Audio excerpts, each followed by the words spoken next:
Fortune 500 के बारे में तो आपने सबने सुना है ना, फॉर्च्यून 500 कंपनीज, उसमें से कहीं सीईओज को मैं मिला हूं, नेशनल इंटरनेशनल सेमिनार्स में हम मंच पे साथ में रहे हैं। अभी 2 साल पहले शिव खेरा और हम लोग साथ में थे, बहुत अच्छी बातचीत वार्तालाप हम मंच पे बैठे तब हुआ था। बड़े बड़े सीईओज को मैंने पूछा है, मल्टीनेशनल कंपनीज के सीईओज को, कि the person to whom you are paying more than 10 crore rupees per annum in salary, what do you ask them in their interviews? तो एक बड़े मल्टीनेशनल कंपनी के सीईओ ने मुझे पूछा था कि Swami this is the first time I am asked this, कभी हमने ये नहीं सोचा था। मैंने बोला कि क्योंकि कहीं एग्जीक्यूटिव्स हैं उनकी एनुअल तनख्वाह है 50 करोड़ 100 करोड़। मैं जागृत अवस्था में बोल रहा हूं।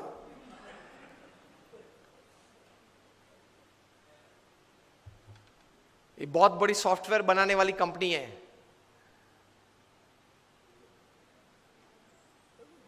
हाँ, इन्फोसिस नहीं, इंडियन कंपनी है, अमेरिकन कंपनी है।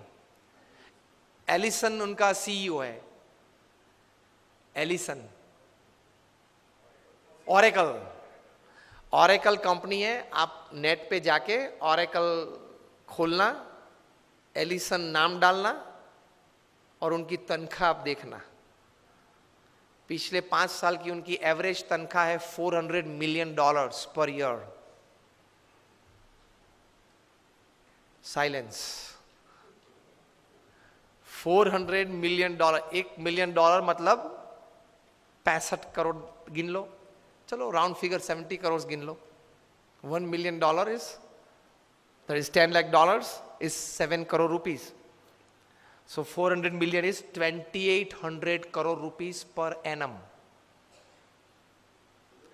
सैलरी। अब देख लेना, मैं नाम देता हूं, Ellison, ELLISON, he is the CEO of oracle.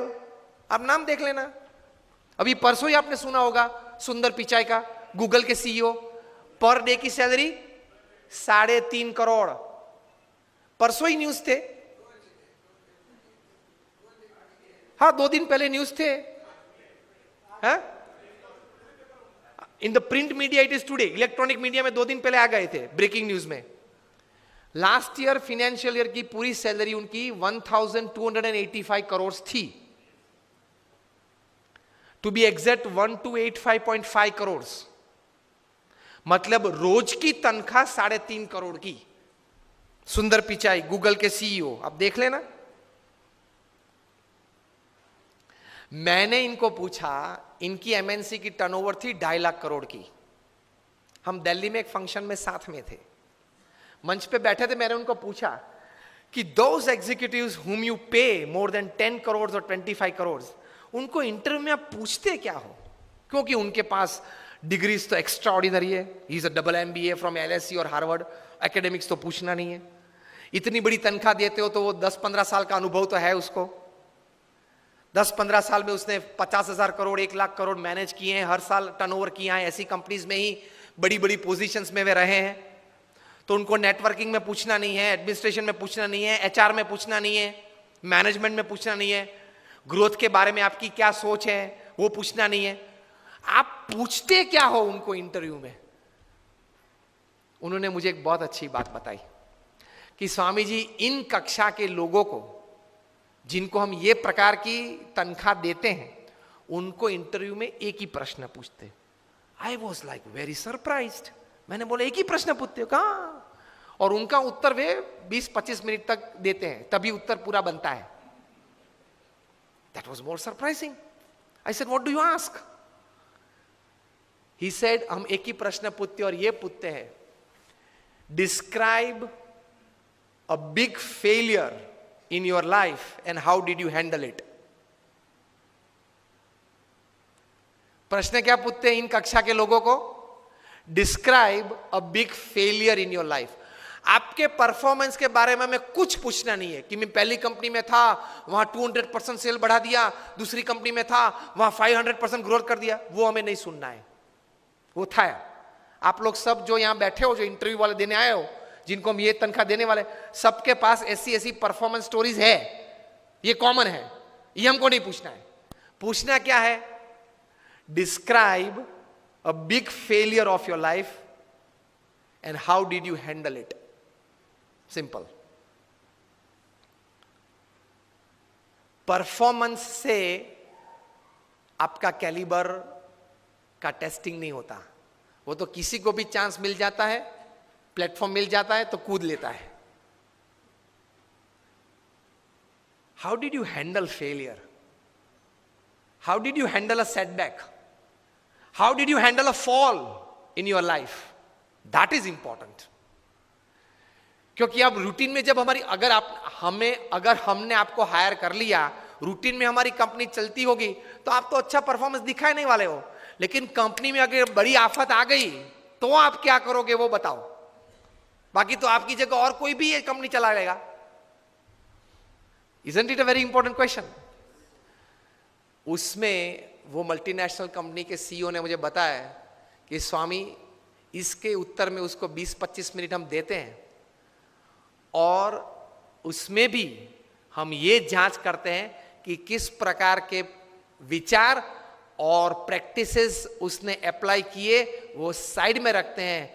किस प्रकार के एटीट्यूड्स उसने उस वक्त रखे, उस पे हम गौर रखते हैं. What we see in his answer is not what he thought during failure, not practicals what he applied to come out of that failure. What we see is what type of attitude he kept when he was a failure, when he met failure in his life. तो महान लोग ये परिस्थिति में इस प्रकार के attitudes रखते हैं.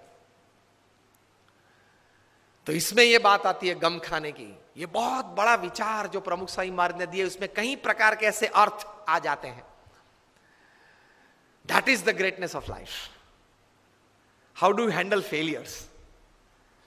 फेलियर हैंडल में सिर्फ आपका एटीट्यूड, एक ही शस्त्र आपके पास रहता है. हां, ऐसी परिस्थितियां जीवन में आएगी जब आपके मोबाइल नंबर में 400 फोन होंगे, किसको फोन करूं वो तकलीफ में आ जाएंगे आप. Even if you are the Sahara of thousands of homes, when you are lying बेसहारा in तिहार for 4 years, किसको फोन करूं? उनके मन में भी दिक्कत होगी ना कि अभी 4 साल से 10,000 करोड़ के रुपए के व्यक्ति तिहार में है.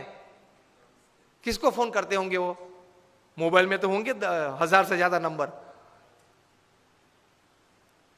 आपके सिटी के, बेंगलोर के किंग ऑफ द स्काईज जब भारत छोड़ना पड़ा, तब भारत का पासपोर्ट नहीं यूज कर पाए, डिप्लोमेटिक पासपोर्ट पे भाग गए ना. अभी वापस लाने की सब प्लानिंग चल रही है. आएंगे शायद, और अगर मुंह खोलेंगे बड़े बड़े तकलीफ में आने वाले हैं. तो फेलियर्स जब आते हैं तब एटीट्यूड्स किस प्रकार का रखते हैं, that is very important in life. Blame game चालू हो जाती है.